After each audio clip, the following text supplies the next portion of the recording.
Assalamualaikum warahmatullahi wabarakatuh. Ya teman-teman semua, jumpa lagi dengan saya Nunun Nurgamilah Muktiani.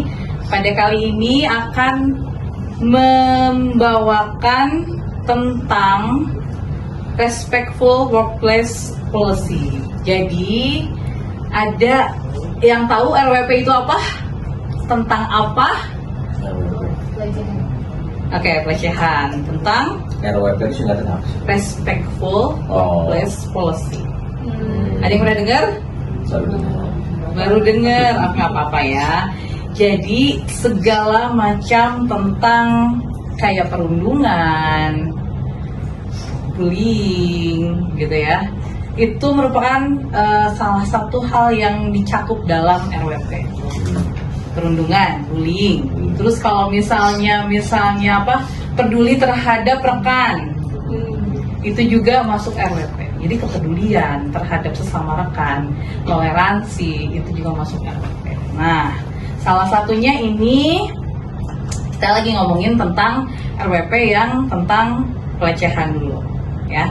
Pelecehan itu ada beberapa, ada 5 macam bentuk pelecehan. Di sini ada fisik, ada lisan atau verbal, ya, ada visual, ada isyarat, dan satu lagi ada emosional. Ya, jadi sebenarnya kalau misalnya bullying, bercanda-bercanda gitu kan, kita ngerasanya biasa aja. Tapi kalau misalnya salah satunya merasa tidak nyaman, itu sama saja dengan pelecehan. Jadi sama aja. Kalau bercanda-bercanda, tapi salah satunya ngerasa nggak nyaman, itu bisa jadi bentuk pelecehan.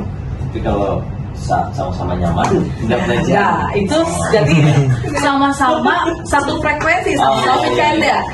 Kalau misalnya Dina dipanggil, Dina, kamu bohai banget sih, cabi-cabi. Kamunya ngerasa biasa aja, Dinanya ngerasa biasa aja, yes oke. Tapi kalau Dinanya ngerasa, ya apa sih, kok kayak gitu sih, itu termasuk pelecehan. Walaupun konteksnya Pak Novel bercanda ke Dina. Kayak gitu. Ya, jadi bercanda itu harus sama-sama. Kalau misalnya satunya merasa tidak enak, itu berarti namanya bisa dikatakan pelecehan dan tidak sesuai dengan RWP. Yang pertama adalah pelecehan fisik. Ini udah jelas ya kalau fisik mah ya. Meraba-raba, mengelus-ngelus, nyubit, nepuk gitu kan. Nyentuh bibir ya, gak jelas lah ya. Ini udah pokoknya menyentuh bibir seseorang gitu. Ya kalau sama-sama juga suka juga ya, gak harus di sini juga kan gitu kan. Maksudnya jangan sampai itu terjadi di lingkungan sini, kantor ya. Ini udah jelas, yang paling terlihat adalah ini adalah pelecehan fisik. Pelecehan tadi lisan atau verbal, komentar atau candaan bernada seksual. Kadang-kadang kita ngerasa itu biasa gitu kan, kayak hey cantik. Ya kalau nggak ngerasa cantik marah ya. Ya kalau yang dibilang hey cantik, ini dipanggilnya Pak Novel, hey cantik, ya marah dong. Pelecehan tuh bukan hanya ke perempuan saja, laki-laki juga bisa merasa dilecehkan. Nah ini selanjutnya adalah pelecehan visual atau digital. Segala penyalahgunaan media atau teknologi yang bertujuan seksual adalah pelecehan. Memotret tanpa izin ya, apalagi misalnya di daerah yang dekat dekat kamar mandi gitu kan, terus tiba-tiba difoto tanpa izin atau yang kayak gitu, pasti itu merupakan suatu hal yang tidak disukai oleh salah satu pihaknya. Berarti itu bisa jadi pelecehan. Makanya sebenarnya kalau misalnya foto, izin foto, biasanya kayak gitu. Izin foto, kita bilang kayak gitu.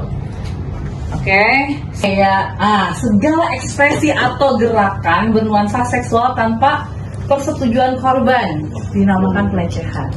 Nah, kalau misalnya bahasa tubuh yang mengarah seksual ya, ngerti ya, pokoknya gerakan-gerakan yang gak sesuai, tidak senonoh, itu masuk ke pelecehan isyarat. Nah, misalnya jilat-jilatin Billy depan novel gitu ya tiba-tiba. Ya kan tiba-tiba naon sih, padahal misalnya bibirnya kan gitu, tapi ya dalam konteks dia memang punya niat untuk kayak gitu kan ya, melecehkan naon sih jilat-jilat di depan gitu. Nggak mau saya contohin ya gitu. Udah gitu tatapan atau bernuansa lirikan, kedip-kedip terus gitu tiba-tiba gitu, novel kedip-kedip terus depan Madinah gitu ya. Nah itu maksudnya apa ada cacingan, kelilipan atau apa, intinya gerakan-gerakan yang mengarah ke arah seksual yang salah satunya itu membuat tidak nyaman. Terus kayak misalnya itu juga apa sih namanya, kalau manggil sit gitu, catcalling itu juga masuk pelecehan isyarat. Catcalling kan emang dikira burung, sweet kan? Kayak gitu. Jadi itu juga merupakan salah satu hal yang nggak lazim juga dilakukan di sini. Ya kayak tadi. Terus yang terakhir adalah segala tindakan seksual yang merendahkan martabat korban atau pelecehan. Misalnya ejekan atau sindiran bermuatan seksual, menghina atau menyudutkan karena agama. Jadi rasis juga sama pelecehan seksual, tekanan, ancaman dengan imbalan kerja. Jadi ngomongin gender juga ternyata masuk ke pelecehan emosional. Jadi maksudnya cewek bisa apa sih misalnya, atau enggak itu mah kerjaan cowok misalnya, kayak gitu juga mungkin. Kalau salah satunya tidak nyaman berarti bisa masuk ke pelecehan emosional. Nah untuk sesi ini tentang pelecehan itu mungkin yang dapat disampaikan. Nanti kita adakan sesi-sesi lainnya tentang RWP. Mungkin teman-teman banyak yang harus lebih aware lagi tentang pelecehan, karena kita rasanya kadang-kadang kayak biasa aja, tapi ternyata itu kalau tidak disukai oleh salah satunya berarti itu merupakan satu hal pelecehan dan tidak sesuai dengan kebijakan RWP kita. Itu mungkin ada yang mau ditanyakan? Cukup? Oke, terima kasih. Wassalamualaikum warahmatullahi wabarakatuh. Waalaikumsalam warahmatullahi wabarakatuh.